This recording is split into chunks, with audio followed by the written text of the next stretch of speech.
आजानुलम्बितभुजो कनकावदात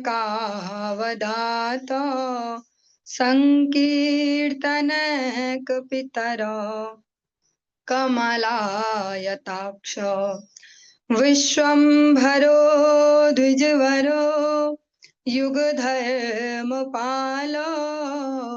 वन्दे जगत्प्रियकरौ करुणावतार। हे कृष्ण करुणा सिंधो दीनबंधो जगत्पते गोपेश गोपिका कांत राधा कांत नमोस्तुते। तप्त कांचन गौरांगी राधे वृंदावनेश्वरी वृषभानुसुते देवी प्रणमामि हरिप्रिये। भक्त्या विहीना अपराधलक्षये क्षिप्ताश्च कामादितरङ्गमध्ये कृपामयि त्वां शरणं प्रपन्ना वृन्दे नुमस्ते चरणारविन्दम्। जय श्री कृष्ण चैतन्य प्रभु नित्यानंदा श्री अद्वैत गदाधर शिवासादि गौर भक्त वृंद। हरे कृष्णा कृष्ण कृष्ण हरे हरे हरे राम राम राम हरे हरे। सर्वप्रथम भगवान के अभिन्न प्रकाश विग्रह श्री गुरुपाद पद्म पूज्य पात्र दंडी स्वामी अष्टोत्तर सत श्री श्रीमद भक्ति प्रसाद विष्णु गोस्वामी गुरुदेव महाराज के पावन श्री चरण कमलों में असंख्य कोटि दंडवत ज्ञापित करते हुए उनकी अहेतु की कृपा प्रार्थना करती हूँ वे अपनी कृपा वर्षण करें जिससे निज कर्ताभिमान भाव को छोड़कर एकमात्र उनकी वाणी के वाहक के रूप में अपना परिचय दे सकूं। परम गुरुदेव नित्य लीला वृष्णु विष्णुपाद श्री श्रीमद भक्ति द्वैत माधव गोस्वामी महाराज परमेष्ठि गुरुदेव जगत गुरु भक्ति सिद्धांत सरस्वती गोस्वामी ठाकुर प्रभुपाद वह समस्त गुरु परंपरा जयुक्त हूँ। सपाश श्रीमन नित्यानंद प्रभु श्री गौर हरि वृंदावन बिहारी श्री राधा गोपीनाथ भगवान जयुक्त हूँ। ये हम सभी पर अपनी कृपा वर्षण करें जिससे भगवान के पवित्र नाम और हरि गुरु वैष्णव सेवा में हम सभी की रुचि उत्पन्न हो सके। आज हम श्रवण करेंगे ग्रंथ राज श्रीमद् भागवतम के अंतर्गत दसम स्कंध उसका 87 नंबर जो अध्याय है और उसके 30 नंबर श्लोक से आज हम प्रारंभ करने जा रहे हैं। ओम नमो भगवते वासुदेवाय ओम नमो भगवते वासुदेवाय ओम नमो भगवते वासुदेवाय।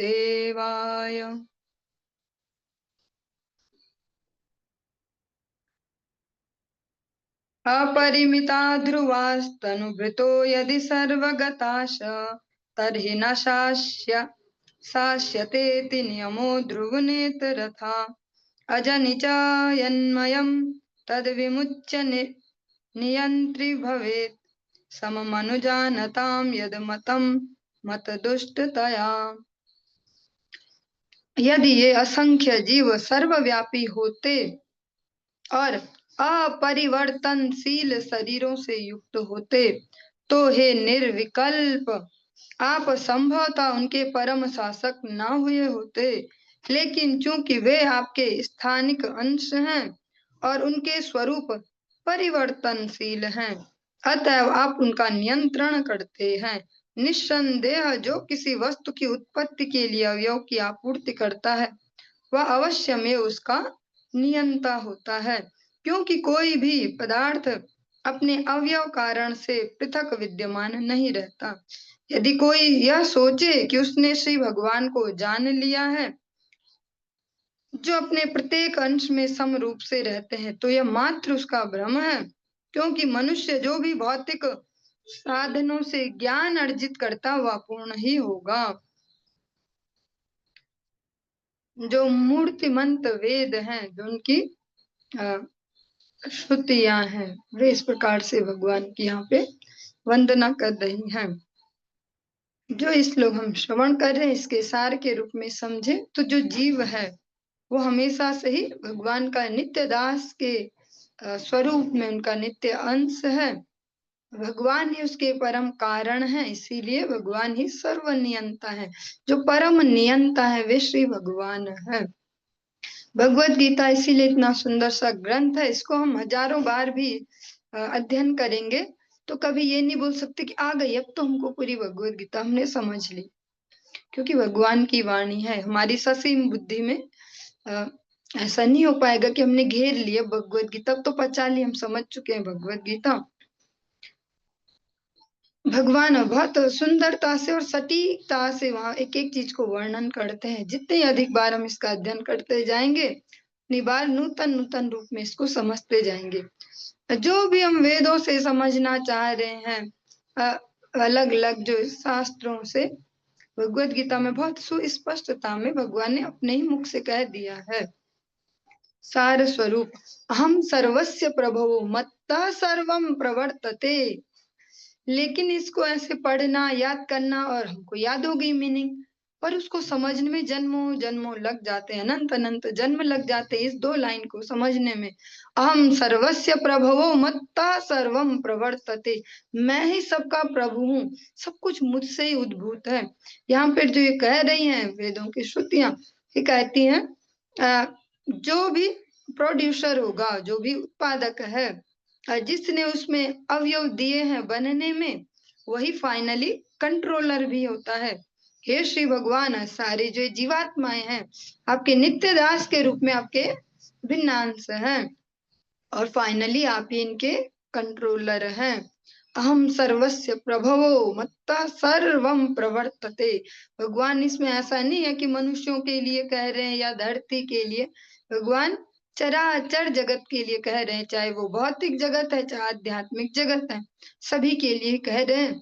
मत्ता पर तरम नान्यत किंचिद अस्ति धनंजय मयि सर्वमिदं प्रोतम सूत्रे मणि गण इव। मेरे अतिरिक्त तो कुछ भी नहीं है हे धनंजय। हर एक माला को जैसे धागे की आवश्यकता है, ये मोती कितने ही सुंदर हो, कितने ही सुंदर अभिमान कर ले, और अगर धागा ना हो, ऐसे ही भगवान हर जीवात्मा के साथ फिट है परमात्मा रूप में, तभी उसका एक अस्तित्व है। भगवत गीता की जो शिक्षाएं हैं, जितना हम सूक्ष्मता से गुरु वैष्णव के पास इनको समझते जाएंगे, तब आध्यात्मिक ज्ञान को ठीक से समझ पाएंगे।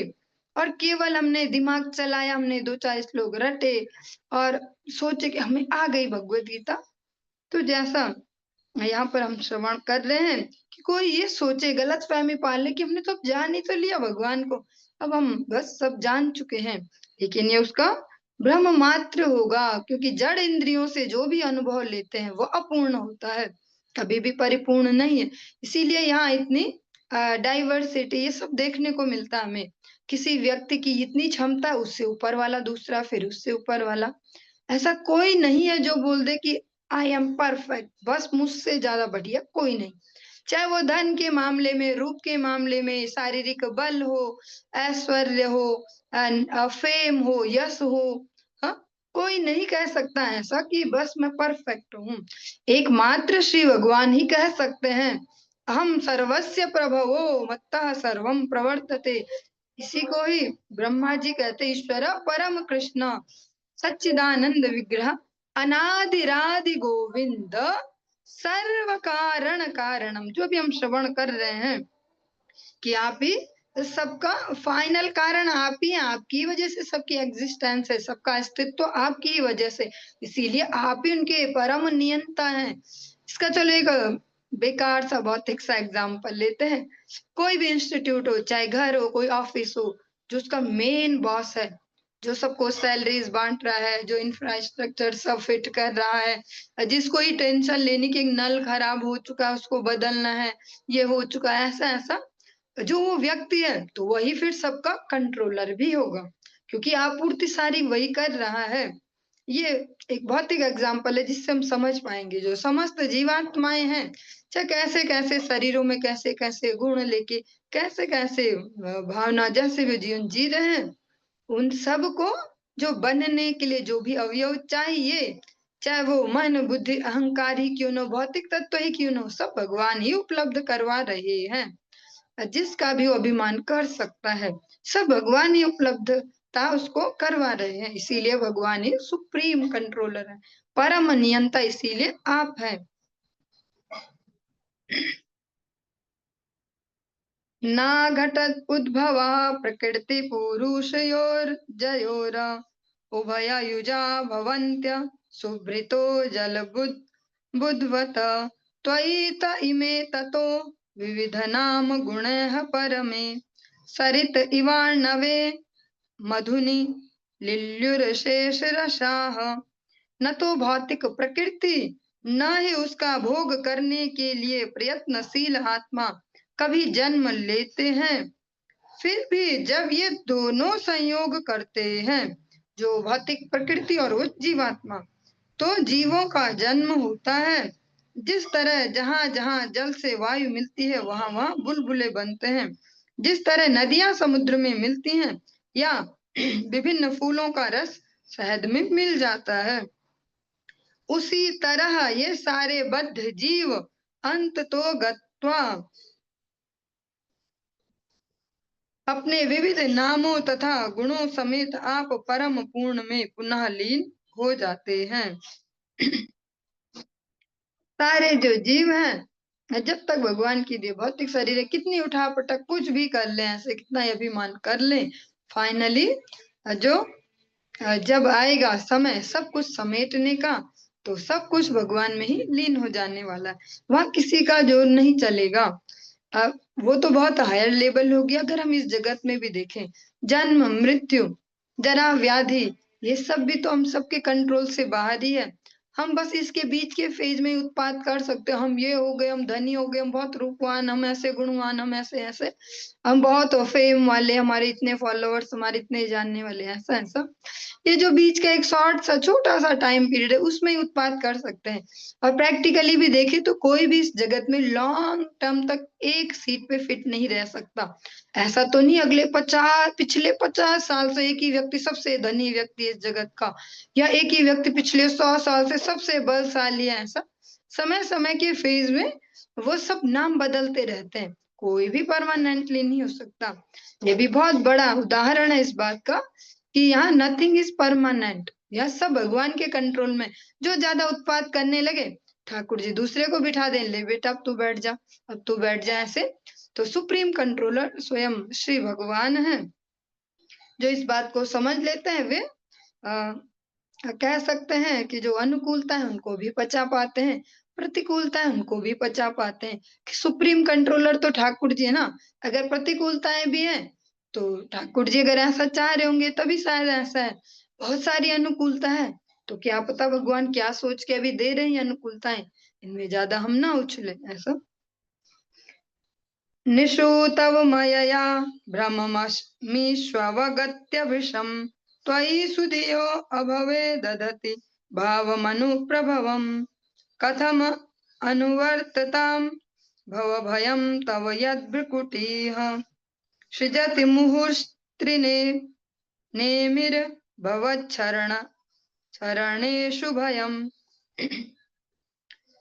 हे विद्वान आत्मा, जो यह समझते हैं कि आपकी माया किस तरह सारे मनुष्यों को मोहती है, वे आपकी उत्कट प्रेममयी सेवा करते हैं, क्योंकि आप जन्म तथा मृत्यु से, जो ये जन्म और मृत्यु का सर्कल है, जो ये साइकिल है, चक्र है, से मुक्ति के स्रोत है, आप ही से बाहर खींच सकते हैं। भला आपके श्रद्धावान सेवकों को भौतिक जीवन का भय कैसे सता सकता है। दूसरी ओर आपकी वक्र भौहें, जो काल चक्र की तिहरी नेमी है, बारंबार उन्हें भयभीत बनाती हैं, जो आपकी शरण ग्रहण करने से इनकार करते हैं। जो हम सुन रहे हैं अभी, मूर्तिमंत वेद जो हैं उनकी श्रुतियां, ये भगवान की स्तुतियां अभी कर रहे हैं। स्वयं श्री भगवान को अभी उठा रहे हैं कि आप अभी निद्रा छोड़िए। जो भगवान अभी निद्रा का नाटक करते हैं एक प्रकार से, उससे भी उनको उठा रहे हैं। तब ये स्तुतियां हम सुन रहे हैं, जो हम अभी कहते हैं श्री भगवान। दो टाइप की कैटेगरीज हैं सरल शब्दों में। एक तो वह है जो समझ गए हैं अब कि भगवान की जो माया शक्ति वो कैसे कार्य करती है।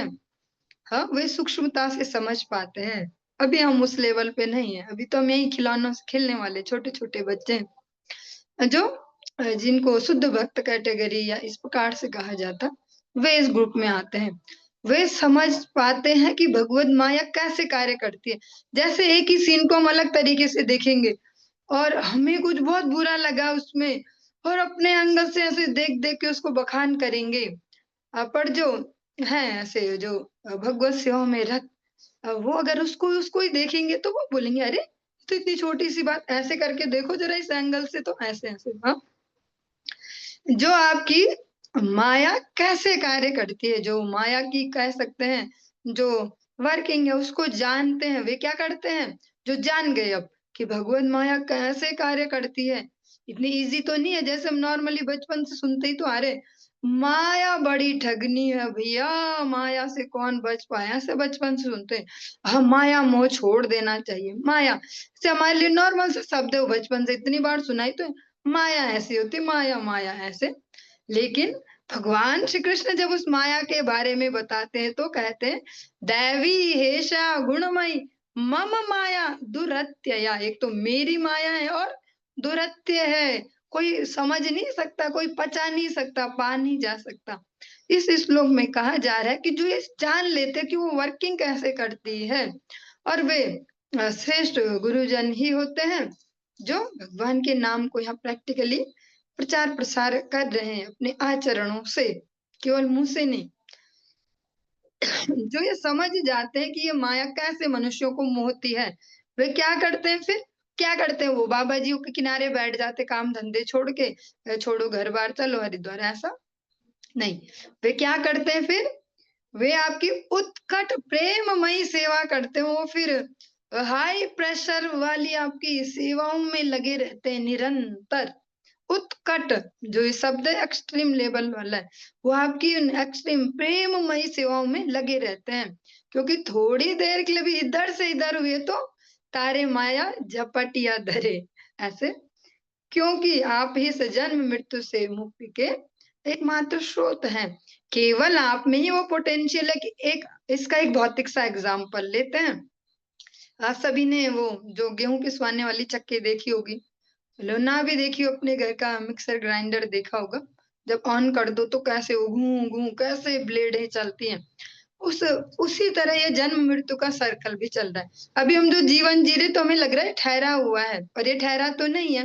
अगर हम वापस जाना चाहें बचपन में, अब तो मेरे पे दिमाग भी आ गया, अब मैं टॉप कर सकता हूँ अपने विद्यालय में, फिर से एक बार मौका मिल जाए, पर वो मौका नहीं मिलेगा। वो तभी था जब हमें आफत आ रही थी, क्या क्या करते रहते, इतने कठिन कठिन होमवर्क देते हैं, ऐसा वो तभी था वो समय।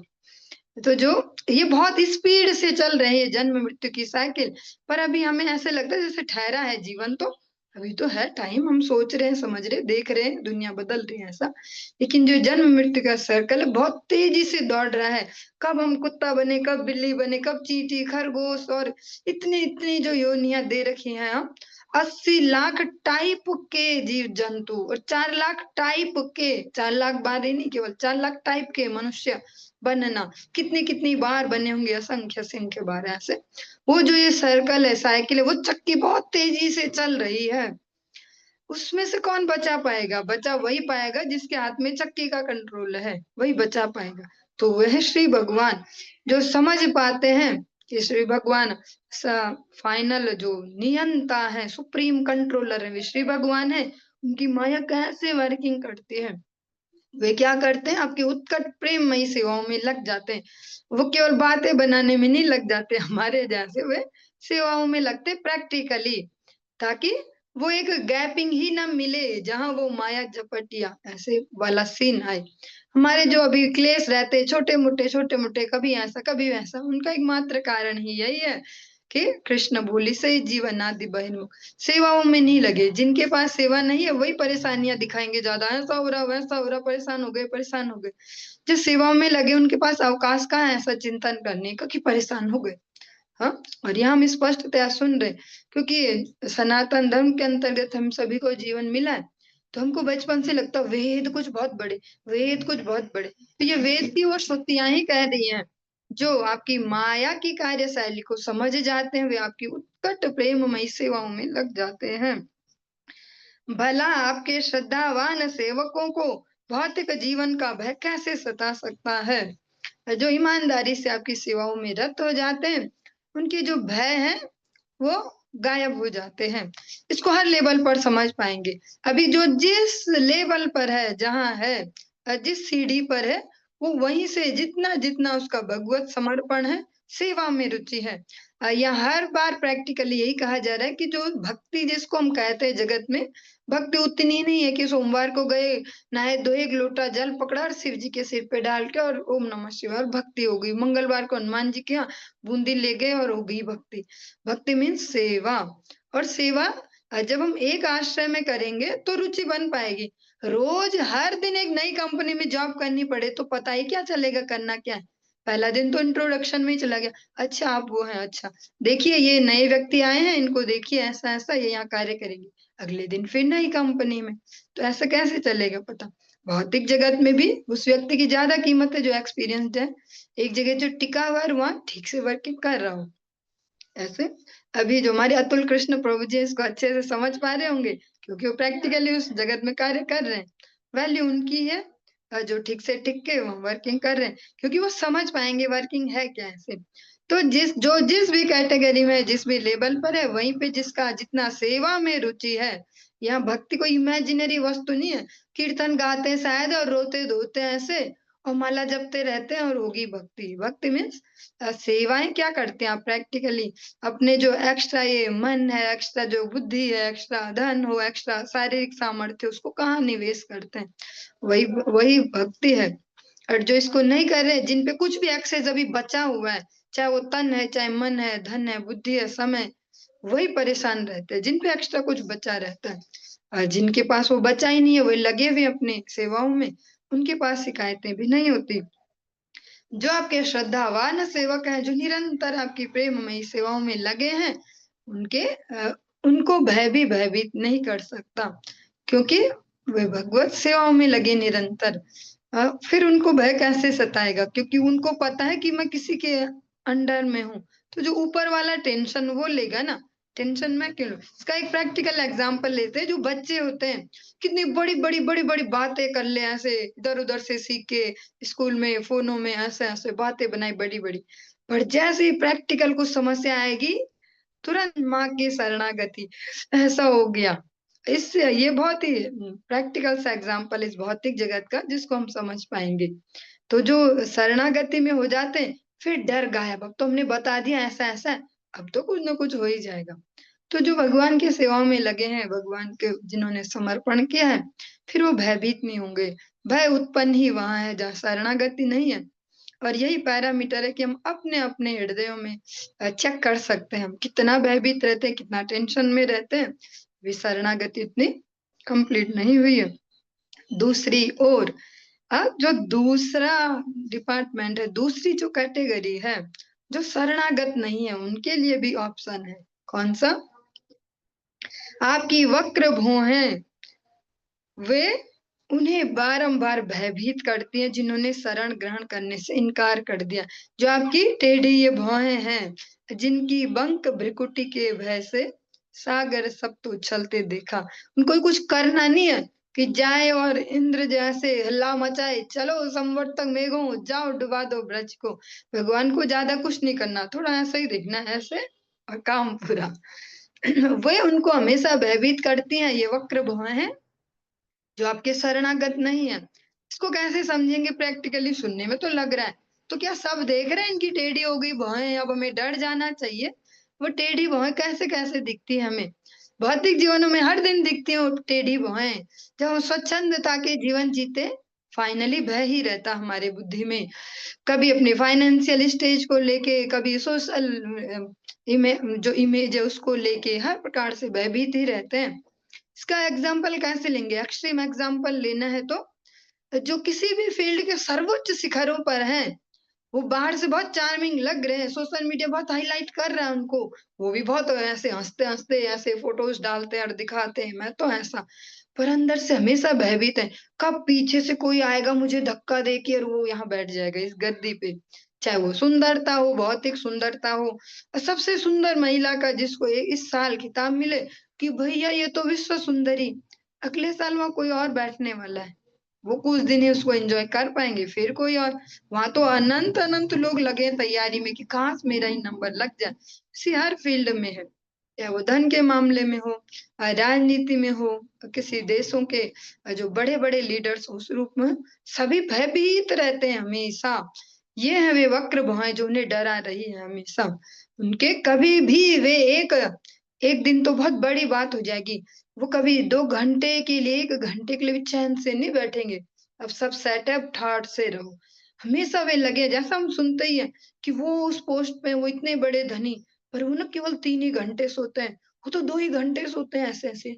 तो वो इसीलिए तो है क्योंकि उन्हें बने रहना उस पोस्ट पे, इधर उधर ना हो जाए और बढ़ जाओ और आगे चला जाऊं। ये जो वक्र भौएं उनको फिर हमेशा डराती रहती हैं। जो भगवान को समर्पण किए रहते हैं, न वे इस होड़ में होते हैं कि हम सबसे बड़े हैं, ऐसा बने, और न उन्हें टेंशन ये कोई दूसरा आ जाएगा गद्दी पे। ये तो चल रहे हैं आराम से कि ठाकुर जी जब चाहेंगे ऊपर, सबसे ऊपरी सीट भी दे सकते हैं और कभी नीचे भी बिठा सकते हैं भैया। दोनों को बचाने की क्षमता होनी चाहिए। कभी हो सकता है फूलों की मालाएं पड़े, कभी हो सकता है भयानक विरोध हो, ऐसा अपमान हो, तो दोनों बचाना पड़ेगा। और जो भगवान के शरणागत नहीं है, वो इस प्रकार से नहीं कर पाएंगे माइंडसेट कि बचा लेंगे दोनों स्थिति, वे फिर नीचे उतरते घोर डिप्रेशन में जाएंगे। विजित ऋषि कवायुभिर्दान्त मनस्तुरगम, या इह यतन्ति यन्तु मति लोलमुपायखिदः, व्यसन शतान्विताः समवहाय गुणोच्चरणम्, वणिज इवाज सन्त्य कृतकर्णधरा जलध। मन ऐसे उच्छृंखल घोड़े की तरह है जिसको अपनी इंद्रियों एवं श्वास को संयमित कर चुके व्यक्ति भी वश में नहीं कर सकते। इस संसार में वे लोग जो अनियंत्रित मन को वश में करना चाहते हैं किंतु अपने गुरु के चरणों का परित्याग कर देते हैं, उन्हें विविध दुखदायी विधियों के अनुशीलन में सैकड़ों बाधाओं का सामना करना पड़ता है। हे अजन्मा भगवान, वे समुद्र में नाव पर बैठे उन व्यापारियों के समान हैं जो किसी नाविक को वहां अपनी नाव में कह सकते हैं, क्या कह सकते हैं, रखने के या हायर करना जिसको कहेंगे, कि नाविक को रखना भूल गए हुए अपनी नाव पे, इसमें से वे चूक गए हैं। जो शास्त्र हैं, जो हमारे वेद हैं, उपनिषद हैं, वे जिस बात को कह रहे हैं अ, उसी बात को वैष्णव जन बहुत सरल भाषा में कह देते, इसीलिए शायद हमें ज्यादा वैल्यू नहीं रहती। क्योंकि अगर हम एक इस जगत में भी देखें तो अगर कह सकते हैं एक गिलास दूध का पीना हो, उसकी जगह चाय कॉफी जिसको पसंद हो, जो अभी पी रहे हो गलती से, वैसे आप में से कोई तो नहीं पी रहा होगा, पर एग्जाम्पल ले सकते हैं, उसी को ही अगर हम घर पे मिल जाए वही पदार्थ, तो लगेगा ऐसा वैसा, इसमें 10 नुक्स निकालेंगे। उसको किसी बड़े से 5 स्टार होटल या ऐसी जगह बैठे रेस्टोरेंट में, वहां उतना ही उससे भी कम अमाउंट में मिला, पर वहां थोड़ा सा ऐसे घुमा फिरा के मिला है, तो हमें लगेगा बहुत बढ़िया, आज तो पता वहां गए थे, फोटो खिंचा खिंचा के लगाएंगे स्टेटस में। ऐसे ही जो गुरु वैष्णव है, श्री चैतन्य महाप्रभु के कह सकते जो धारा में आए, ऐसे जो सरल साधु जन है, तो हमें सरलता से इसी बात को सिखाते, तो हमें लगता है ज्यादा वैल्यूएबल नहीं है ऐसा। ये जो अभी हम श्रवण कर रहे हैं, वेदों की श्रुतियां ही स्पष्ट कह रही हैं कि मन जो है वह एक उच्छृंखल घोड़े के समान है, जो मन मर्जी से दौड़ेगा इधर उधर, जिसपे किसी का कंट्रोल नहीं है, ऐसा घोड़ा जिसको अपनी इंद्रियों एवं श्वास को संयमित कर चुके व्यक्ति भी वश में नहीं कर सकते। और जो मन है, जो उच्छृंखल मन है, उसकी स्थिति बताई। इतना आसान नहीं है जैसा हम नॉर्मली बोलते हैं इस जगत में। मन साफ होना चाहिए जी, मन में भजना चाहिए, दिखावे से क्या होता है जी, मन साफ, ऐसा अ, बात तो सही है ये, पर इसको अधिकतर गलत जगह फिट किया जाता है कि क्या होता है तिलक करने से, क्या होगा कंठी पहनने से, क्या होगा माला जपने से, ऐसे नाम जप करने से। मन साफ होना चाहिए। स्वयं वेद ही इस बात को कह रहे हैं कि जो ये मन है बहुत ही उच्छृंखल घोड़ा है। जिन लोगों ने अपनी इंद्रियों को संयमित भी कर लिया है, श्वास प्रश्वास पर भी जिनका नियंत्रण है, वे भी इस मन को संयमित नहीं कर सकते। जो धनंजय है, अर्जुन है, भगवान श्री कृष्ण से भगवत गीता में स्पष्ट कहते हैं, मन ही चंचला कृष्ण। ये मन जो है बड़ा चंचल है। इस बात को हम जैसा आम मनुष्य नहीं कह रहे हैं मन चंचल है, अर्जुन कह रहे हैं जो गुड़ाकेश हैं, जो जिनका अपनी नींद पर कंट्रोल है, न चाहे तो ना सोए और चाहे तो जब कहीं पर भी कैसे भी सो सकते हैं। से जो अर्जुन है वे इस बात को कह रहे हैं, क्या बिना मन को संयमित किए उन्होंने ऐसा किया होगा, ये गुण तभी पाया होगा? या अनेक अनेक उन्होंने तपस्याएं की, अनेक अनेक वरदान लिए, क्या बिना मन के संयम के? पर वे भी इस बात को कहते हैं, मना ही चंचला कृष्ण। यही यहाँ पर कहा गया, जिन्होंने इंद्रियों को भी संयमित कर लिया, श्वास प्रश्वास पर भी जिनका नियंत्रण, वे भी मन को नियंत्रित नहीं कर सकते। और इसका एकमात्र उपाय बताया, जो भी इस संसार में अनियंत्रित मन को वश में करना चाहते हैं, उनके लिए एकमात्र उपाय क्या है? एकमात्र उपाय वही है जिसको हम सरलता से सुनते हैं गुरु वैष्णव के मुख से, और फिर लगता है कि शायद ये ना अपना प्रचार कर रहे, शायद ये अपने इंस्टीट्यूट का, अपने संस्थान का प्रचार कर रहे। जब हम ऐसा सुनते हैं कि गुरु पदाश्रय बड़ा आवश्यक है, तब हमें लगता है शायद नहीं ये लोग अपना ही कुछ करना चाहते हैं प्रचार। तभी ऐसा जहां देखो, और ये स्वयं वेद के जो श्रुतियां वे कह रही हैं, जिनको इस जगत में अपने अनियंत्रित मन को वश में करना है, उन्हें गुरु पदाश्रय अवश्य करना पड़ेगा। और गुरु भी कौन? जो भगवान के एकांतिक एक निष्ठ भक्त हों, जिन्होंने अपने मन वचन कर्म को पूर्णतः भगवत सेवाओं में लगाए हैं, जो सब छोड़ छाड़ के न बैठ गए ऐसे बस अब तो कुछ ही नहीं करते बाबा जी, पैसे को तो टच ही नहीं करते और कुछ नहीं करते, किसी के यहाँ जाते नहीं, जंगल में बैठे रहते, ऐसे वाला नहीं है यहाँ पे। जो अपने आचरण से भगवत भक्ति सिखा रहे हों, ऐसे गुरु का उन्हें शरणागति लेनी चाहिए। और जो अगर ऐसे श्री गुरु के अनुशासन का, उनके श्री चरणों का परित्याग कर देते हैं, उनको फिर जो इस जगत में अनेक अनेक सैकड़ों बाधाओं का उनको सामना करना पड़ता है। अजन्मा भगवान, भगवान को कहते हैं आप अजन्मा है, आपका कोई भौतिक भौतिक के आध्यात्मिक भी कोई जन्म नहीं है भगवान का, कि बताएं उस दिन प्रकट हुए थे भगवान जी। भगवान अजन्मा है। हे अजन्मा भगवान, जिन्होंने अपने गुरु पदाश्रय को छोड़ दिया है, या जो नहीं है गुरु पदाश्रय में, वे कैसे हैं? वे एक बहुत ही भयानक समुद्र में निकल पड़े नाव में, चलानी नहीं आती है नाव, और एक नाविक को भी नहीं बिठाया उसमें कि आइए आप थोड़ा मदद कीजिए। वो वैसा है जीवन।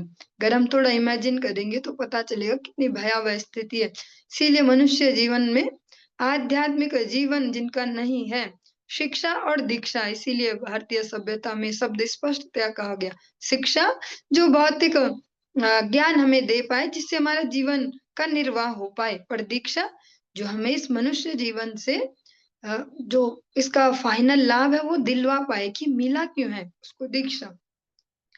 फिर उस व्यक्ति की गति वैसी है जो नाव में तो बैठ गया भीषण समुद्र में, पर नाविक को नहीं बैठाया। जो हमारा अगला स्कंद आएगा 11वें स्कंद में, इसका एक श्लोक है जिसको अभी हम श्रवण कर रहे हैं। निर्देह माध्यम सुलभम सुदुर्लभम प्लवम सुकल्पम गुरुकर्ण धारम मयानुकूलेन नभस्वतेरितं पुमान् भवाब्धिम न तरेत स आत्मः। जो ये शरीर है भगवान ने, जो ये जीवन है मनुष्य जीवन, ये एक नाव के सदृश हमें प्रदान किया है। हाँ, और संसार तो है ही भव सागर, और हमेशा इसको भव सागर ही कहा जाता है इसीलिए। पर इसमें जो नाविक है वो कौन है? वह है श्री गुरुदेव, जो भगवान के एक निष्ठ भक्त हूँ, भगवत सेवक हूँ, जो सेवक भगवान है। ऐसा लोचन दास ठाकुर जी भी बहुत सरल भाषा में कहते हैं। चलिए, अभी वर्डिंग थोड़ा स्पष्ट, लाइन अभी तुरंत स्मरण नहीं आ रही। ऐसा उसमें भी कहते हो श्री गुरु कांडारी, बहुत दिन से ऐसे रिपीट नहीं किया तो कभी मिसप्लेस हो जाता है। जो ये जीवन है, ये भौतिक जो हम जीवन जी रहे हैं, इसमें सबसे कुशल नाविक हैं श्री गुरुदेव। लोचन दास ठाकुर जी कहते हैं, ऐसे श्री गुरु का अनुगत्य करें और संकीर्तन कैरो याल दुबाहु पसारी। चलिए, लाइन याद नहीं, आप में से अगर किसी को याद हो तो वो याद दिला सकते हैं। स्वजन सुतात्म दार धन धाम धरा सुरथ स, त्वयि सति किम नृणाम शयत आत्मनि सर्वरसे, इति सद जानताम मिथुनतो रतये चरताम, सुखयति कोन्विह स्वविहते स्वनिरस्त भगे।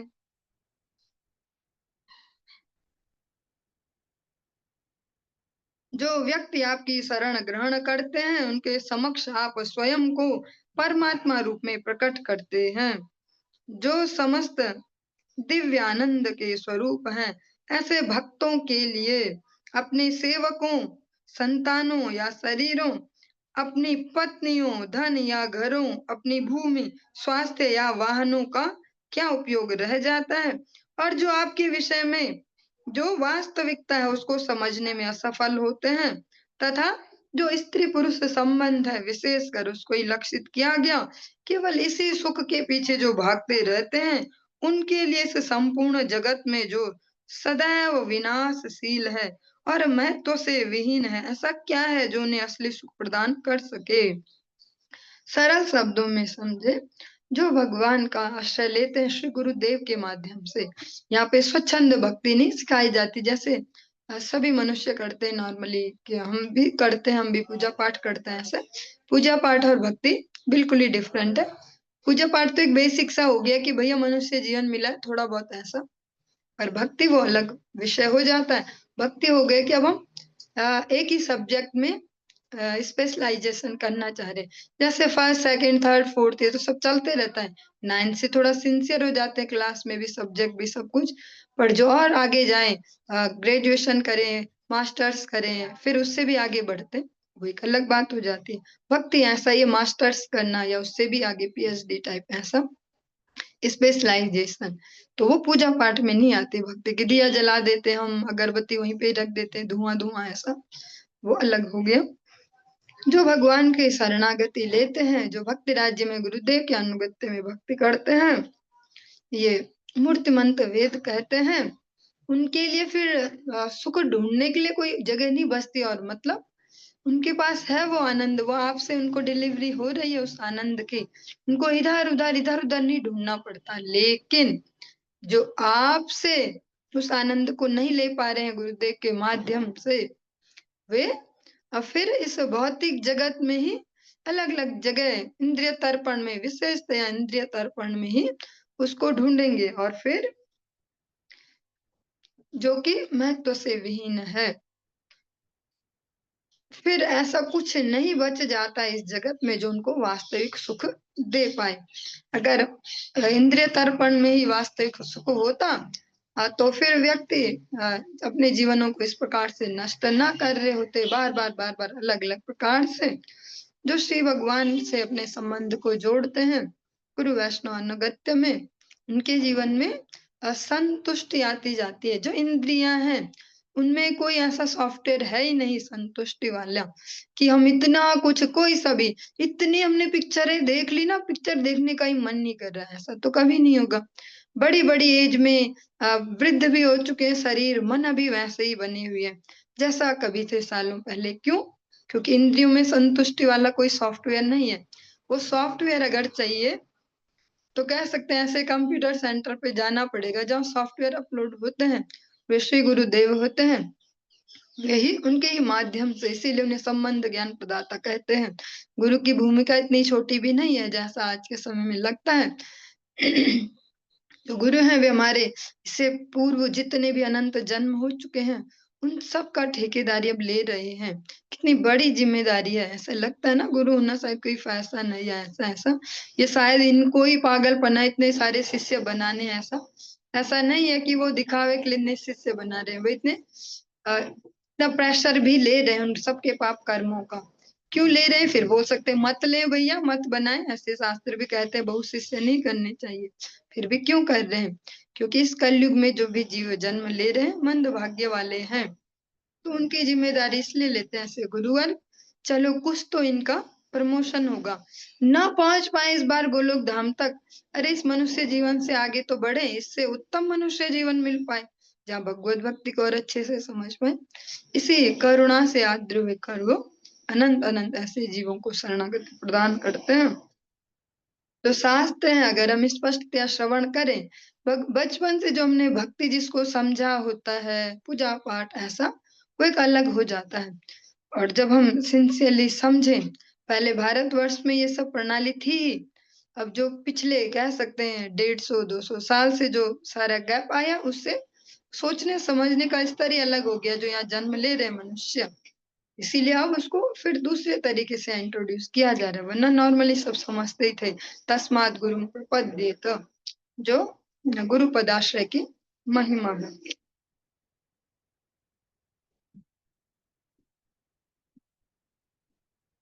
भुवि पुरु पुण्य तीर्थ सदनान्निश्चयो विदम विमदाश ता उत भवत् पदाम्बुज हृदो अघविदग्रिजलाः दधति सा कृन्मनस्त्वयि य आत्मनि नित्यसुखे न पुनरुपासते पुरुषसार हरावसथान। ऋषिगण मिथ्या गर्व से रहित होकर पवित्र तीर्थ स्थानों तथा जहाँ जहाँ श्री भगवान ने अपनी लीलाएं प्रदर्शित की हैं उनका भ्रमण करते हुए इस पृथ्वी पर निवास करते हैं। चूंकि ऐसे भक्त आपके चरण कमलों को अपने हृदयों में रखते हैं, अतः उनके चरणों को धोने वाला जल सारे पापों को नष्ट कर देता है। जो कोई अपने मन को एक बार भी समस्त अस्तित्व के नित्य आनंदमय आत्मा रूप आपकी ओर मोड़ता है, वह अपने ग्रह पर ऐसे पारिवारिक जीवन के अधीन नहीं रहता है जिससे मनुष्य के अच्छे गुण छीन लिए जाते हैं। अब सुनने में तो बहुत खतरनाक से शब्द है, अगर उसके लिए जिसको अर्थ समझ में आ जाए, जिसको ना आए तो बहुत अच्छी बात। जो श्री भगवान की प्रेममयी सेवा में लग जाते हैं सिंसियरली, केवल सो कॉल्ड नहीं कि सेट है रूटीन अपना, ऐसा जो सिंसियरली लग जाते हैं वे अपने सो कॉल्ड ग्रह मेधी बनकर वो नहीं रह सकते कि रोज लगे हुए अच्छा आज क्या चाहिए, ऐसा लाना था, वैसा करवाना था और वैसा वैसा। वे फिर उस आश्रम में नहीं रह पाते, ऐसे बंधे हुए उस जो डेली रूटीन है उसका ये खासियत दी। कौन सा आश्रम या कैसी वो जो रूटीन है वो कैसा है जिससे मनुष्य के अच्छे गुण छीन लिए जाते हैं। जो गृहस्थ आश्रम है वास्तव में जो कहते हैं आज या हमेशा हमेशा से चलता आता है तनाव और खिंचाव और ऐसा ऐसा जो भी वो इसीलिए तो है कि एक बोले तुम मेरे अनुकूल हो जाए, एक बोले तुम मेरे अनुकूल हो जाओ, वही तनातनी में। पर जो सिंसियरली भगवान को जीवन समर्पित करते हैं, इस तनाव इस खिंचाव से वो बाहर हो गए, क्योंकि इसमें जो भी रहते हैं उनके जो सद्गुण है वो फाइनली छीन ही लिए जाते हैं। इसको अगर साधु जनों की भाषा में बोले तो जो केवल नून तेल रोटी के ही चक्कर में पड़े रहते हैं भगवत भक्ति नहीं कर सकते। सरल भाषा में जिनको केवल यही टेंशन रहती है वैसा वैसा, तो वे एक प्रकार से टाइप्ड हो जाएंगे, उसमें रह जाएंगे कि सारी जो भी क्षमताएं हो वो जब भगवत सेवा में नहीं लगेंगे तो वही डंपनेस आ जाएगी। जैसा हम इस जगत में एग्जाम्पल भी लेते कि भैया गंगा जल को भी अगर बंद करके रख दो ना वो भी खराब हो जाता है, तो ये हम पर भी होता है अप्लाई कि जब हमारे जीवन भी ऐसे टाइप्ड हो जाते हैं एक ही सांचे में, तो सद्गुण सारे गायब हो जाते हैं। बहुत अच्छी बात है जिसको इसके अर्थ समझ में ना आए हो जिनको आ चुके हैं उनके लिए भी बहुत अच्छी बात है, क्योंकि ये शब्द ऐसे ही है शास्त्रों के, जिन बिरले लोगों को ये समझ में आ जाए उनके जीवन बदल जाते हैं। जिनको ना आए उनको आनंद तो आता ही है कि हमने कुछ सुना है, हाँ हमने कुछ बहुत अच्छी अच्छी बातें सुनी। चलिए आज के इस प्रसंग को यहीं पे विश्राम देंगे, इससे आगे हम कल श्रवण करेंगे। हरे कृष्णा। हरे कृष्णा। सभी